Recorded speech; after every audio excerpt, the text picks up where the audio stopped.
Hello everyone, Michael Heck here with the Hyperactive Hypercube build vlog, well, make vlog now. Just wanted to update a few things and actually give a little bit of a suggestion. So the Hypercube I built was built with parts that came off my printer bot, which was a 10-year-old printer with all of the NEMA 17 motors that I had for it. Unfortunately, it appears that the two that I'm using for the X and Y on the Hypercube are actually at a point where they're no longer functioning as well as they could at maximum speed. The reason I say that is because recently I've been getting a few skips on the motion on X and Y. So right now I've got an order out for 5 new high performance stepper motors from Amazon that should be here by Wednesday. However, I did find that if I cut my maximum acceleration in half from 3,000 to 1,500 on the X and Y stepper, it seems to be functioning and letting me limp along. I also cut down my print speed from 90 to 90% of 90, which is what, 80? 85, somewhere in that range. So that should help it so that it doesn't require that huge jump that seems to make the stepper motor skip a step. That being said, I've actually built a lot of things recently. I believe last time I updated the vlog, I was talking about my blasters that I created. And what I'm actually doing right now is I'm creating a Mandalorian cosplay as a Mandalorian droid hunter. Some that would go out and capture rogue droids, things like that. So to that extent, I've built the Mandalorian helmet, which I customized.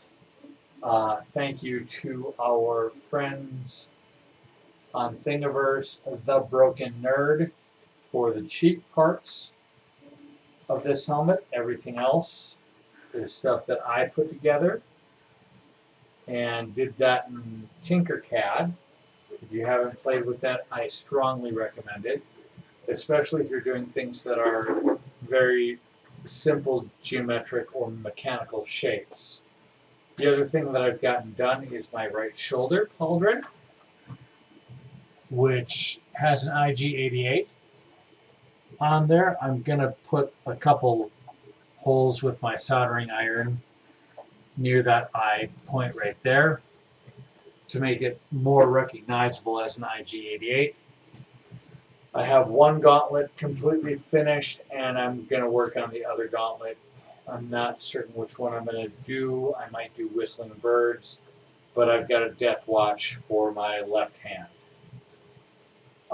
My two blasters, one is an ion blaster, which is what the Jawas use in A New Hope, and the other one is the Naboo Heavy, which is the blaster that the Naboo security force uses in Phantom Menace. What I've been doing here is, this is what I call heat welding. This is what I've heard it referred to as. Basically, I've taken scrap pieces of my filament and I'm filling in anywhere where there's cracks or separation in the print due to things like the expansion of a particular area or the retraction of an area. So that's the update on the Mandalorian cosplay. You can kind of hear in the background probably that I have both of my FDM printers going right now. What should be a 10-hour print is probably going to turn into something like a 12-hour. And the mono price, surprisingly, is printing at 60 millimeters per second right now, which it hasn't done in a while. Recently, what I did to that is I tightened up some belts and some areas where the smooth rods are. The other issue that I had with the Hyperactive is that I was getting wavy lines on things that I printed, and at first I thought it was a issue with vibration due to the Hyperactive being at 90 millimeters per second. Well, I braced it in 4 ways. One, I put 2 braces in the actual infrastructure of the cage. Then I did that on 2 sides, so that's 2 ways. And then I grabbed my 2 smooth rods that I had on one side of the Z raising platform that I've now put 2 threaded rods on, and I put those on separate sides of the diagonals across on the build platform so that it would have more stability. Well, after doing that, I still got what I thought was vibration lines, even when I was printing at a slower speed. What it turns out is that the most recent threaded rod I got had actually a multiples curve to it. It was like an S curve. I ended up looking up how to straighten up a threaded rod, and amazingly enough, there are ways to do it. I was concerned I'd have to pay like $30 to get a new threaded rod and hope that this time it did not come damaged. Well, what you can do is if you take like 3 layers of tissue paper and wrap your threaded rod in it, and then get a vice grip. In this case, I had a plumbing vice grip. It's very heavy. It's about 10 pounds for this because it's solid steel. You can wrap the threaded rod in your paper towels and find where the bend is, put the bend into the vice grip and tighten it so that it straightens it out. You won't get perfectly straight, but if you've got a flexible build shaft coupler, it gets straight enough that it doesn't matter that there's that slight curve to it. So hopefully what we'll see tomorrow is that my left pauldron will be done, and I'll be able to take a look at that and sand it down. By the way, the other thing that I wanted to mention is that I've started using XTC 3D. I just started that tonight. It has an interesting smell. It's not quite as stinky as Amazing Clear Cast, which is the other 2-part epoxy resin I've been using. But this stuff is supposed to be absolute magic, where it will get rid of your layer lines and make your print smooth.